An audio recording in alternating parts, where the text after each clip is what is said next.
बिस्मिल्लाहिर्रहमानिर्रहीम। अल्लाहुम्मा सल्ली अला सय्यिदिना व मौलाना मुहम्मदिन मुबारक वसल्लम। तो आज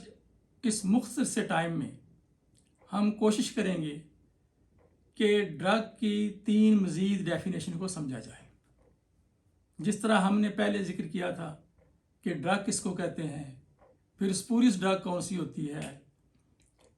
इसके अलावा हमने देखा था कि सब स्टैंडर्ड ड्रग कौन सी होती हैं और स्टैंडर्ड क्वालिटी ड्रग किसको कहते हैं। तो आज हम देखेंगे कि मिस ब्रांडेड ड्रग क्या होती है, काउंटरफीट ड्रग क्या है और अडल्ट्रेटेड ड्रग क्या है। तो सबसे पहले हम देखेंगे कि मिस ब्रांड क्या है, मिस ब्रांडेड ड्रग। तो इसकी हम ऐसे अल्फाज में समझने की कोशिश करेंगे कि हर स्टूडेंट भी इसको समझ सके और हर वो बंदा जिसका मेडिसिन के फील्ड के साथ तल्लक है वो भी उसको समझ सके। इसमें पेचीदा अल्फाज का इस्तेमाल नहीं किया जाएगा। तो मिस ब्रांडेड ड्रग उसको कहते हैं कि the drug which is not labelled in prescribed manner. और प्रेस्क्राइब्ड के लफ्ज़ को भी कानून ही ने डिफ़ाइन किया है कि प्रेस्क्राइब्ड का मतलब होता है प्रेस्क्राइब्ड इन रूल, कि जो चीज़ रूल में लिखी गई है जिस तरह वो है। तो अगर हमने लेबलिंग को देखना है तो वो उसके रूल हैं drug labelling and packing rule 1986।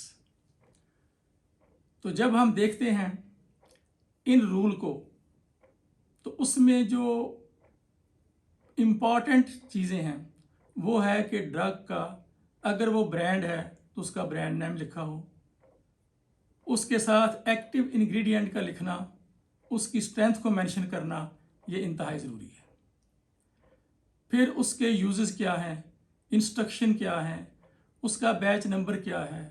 उसका रजिस्ट्रेशन नंबर क्या है, ड्रग मैन्युफैक्चरिंग लाइसेंस नंबर क्या है, उसकी मैन्युफैक्चरिंग डेट क्या है, एक्सपायरी क्या है, डोज क्या है, स्टोरेज कैसे करनी है, ये सारी चीज़ें उस पर मेंशन होना ज़रूरी है। और सिर्फ ये नहीं कि बाहर ये कार्टन पे लिखी हूँ, अगर वो उस पर अगर गुंजाइश है तो जो प्राइमरी कंटेनर है उस पर भी यह सारी चीज़ें मेंशन होंगी। तो प्राइमरी कंटेनर हम कहते हैं उस कंटेनर को कि which has direct contact with the medicine. जिस तरह अगर एक सिरप है तो वो बाटल में होगा, तो बाटल क्या है, प्राइमरी पैकिंग। तो उस पे ऊपर जो लेबल लगा होगा उस पे सारी इन्फॉर्मेशन होनी चाहिए। हाँ, कानून ने एक गुंजाइश दी है कि अगर कोई ब्लिस्टर है या स्ट्रिप है, इस किस्म की प्राइमरी पैकिंग है, तो उसके ऊपर अगर बैच नंबर या प्राइस ये मेंशन नहीं है तो वो गुजारा हो सकता है, लेकिन ये चीज़ें उसकी सेकेंडरी पैकिंग पे होनी लाजमी है। और वो है अगर 2 ml से छोटा कोई एम्प्यूल हो या स्ट्रिप हो, ब्लिस्टर हो। लेकिन अगर वो आम नॉर्मल पैकिंग है तो उसके ऊपर ये सारी चीज़ें होनी चाहिए। तो अगर इनमें से कोई नहीं है तो वो ड्रग मिस ब्रांड के ज़ुमरे में आएगी। इसके अलावा अगर ड्रग में कोई उसके लेबलिंग में कोई ऐसा कोई दावा किया जाता है जो सच पे मबनी नहीं है, या कोई डाउटफुल चीज़ उसके लेबलिंग में आ जाती है, कोई ऐसी चीज़ उस पर आ जाती है जिससे डाउट क्रिएट हो, जिस तरह के ऊपर प्राइस लिखी हुई है, प्राइस को हम काट के उसके ऊपर कुछ और प्राइस लग जाती है, तो अब ये डाउट पैदा हो जाता है। उसके ऊपर ब्लैंको लगा दिया गया है, उसको रेज कर दिया गया है किसी चीज़ को, तो ये फिर डाउट होता है कि इसमें पहले पता नहीं क्या लिखा था, इसकी प्राइस क्या थी।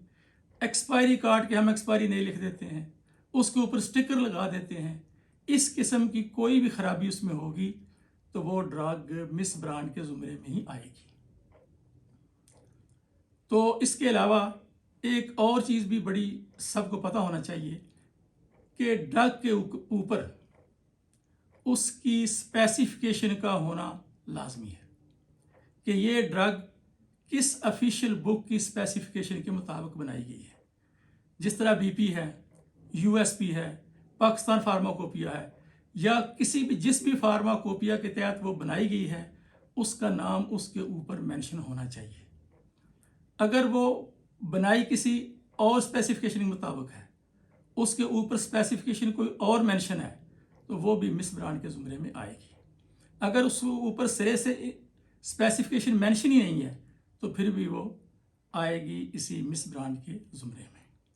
और भी छोटी छोटी चीज़ें हैं जिसकी वजह से ड्रग मिस ब्रांड होती हैं, लेकिन मेन चीज़ें उसमें ये हैं जिनका हमने जिक्र किया है।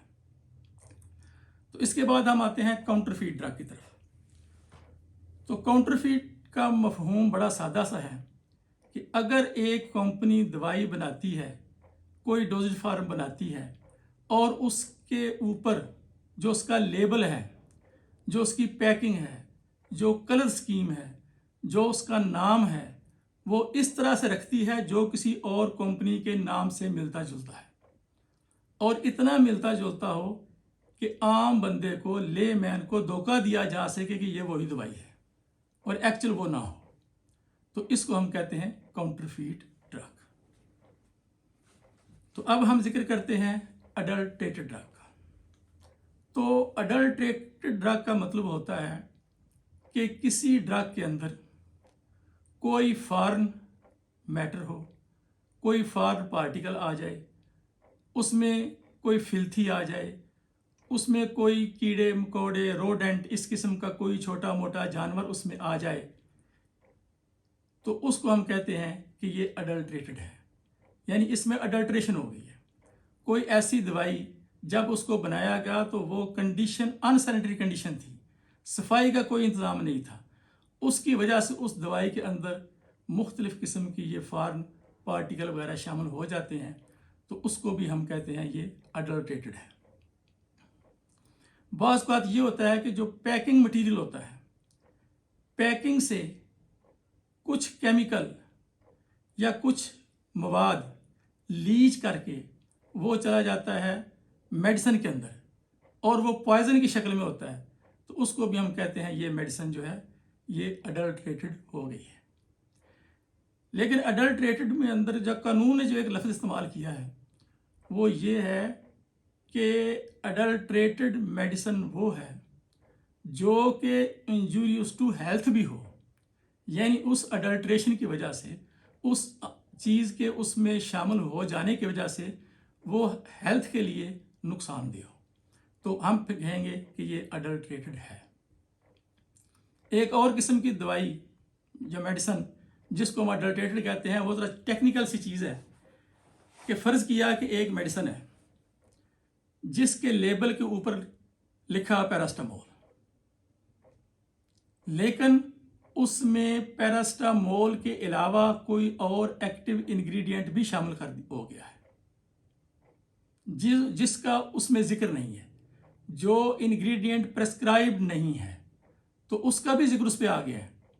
तो वो भी अडल्ट्रेटेड होगी। तो इसकी मैं आपको एक एग्जांपल देता हूँ ताकि आप सही तरीके से समझ सकें कि अडल्ट्रेटेड कितनी ख़तरनाक चीज़ है और ये है क्या। आज से तकरीबन 10-11 साल पहले पंजाब के अंदर एक वाक़या हुआ कि एक दवाई है जिसको हम कहते हैं आइसोसार्बाइड मोनोनाइट्रेट, वो टैबलेट की शक्ल में थी, तो उससे काफ़ी सारे मरीज़ों की हलाकत शुरू हो गई, काफ़ी सारे मरीज़ जो हैं वो हलाक हो गए। तो फिर गवर्नमेंट ने ये सोचना शुरू कर दिया कि इसके पीछे रीज़न क्या है। तो जब उसको चेक किया गया और बड़ा थारोली चेक किया, यहाँ पाकिस्तान में भी चेक किया गया, पाकिस्तान से बाहर भी उसको चेक किया गया, तो उसमें से क्या था कि आइसोसार्बाइड मोनोनाइट्रेट उसमें मौजूद थी और जितनी मिकदार होनी चाहिए थी उतनी ही थी। लेकिन एक और मेडिसिन होती है जिसको हम कहते हैं एंटी मलेरियल पारीमेथामाइन, उसमें वो भी शामिल हो चुकी थी। कैसे हुई ये कन्फर्म नहीं हो सकता कि कैसे हुई, किसी ने जानबूझ के की या वैसे हो गई, गलती से हो गई। तो उसमें पारीमेथामाइन भी शामिल थी, और पारीमेथामाइन ऐसी है जो सिंगल डोज है। तो आइसोसार्बाइड मोनोनाइट्रेट जो है ये सुबह दोपहर शाम लोग लेते थे, तो अब वो जो सिंगल डोज थी वो भी उसके साथ सुबह दोपहर शाम जा रही थी, तो उससे मरीज़ों की हलाकतें शुरू हो गई। تو اس وقت اتفاق تھا کہ میں اس وقت گورنمنٹ انالسٹ تھا پنجاب کا، تو اس کا رزلٹ دینے کا جب ٹائم آیا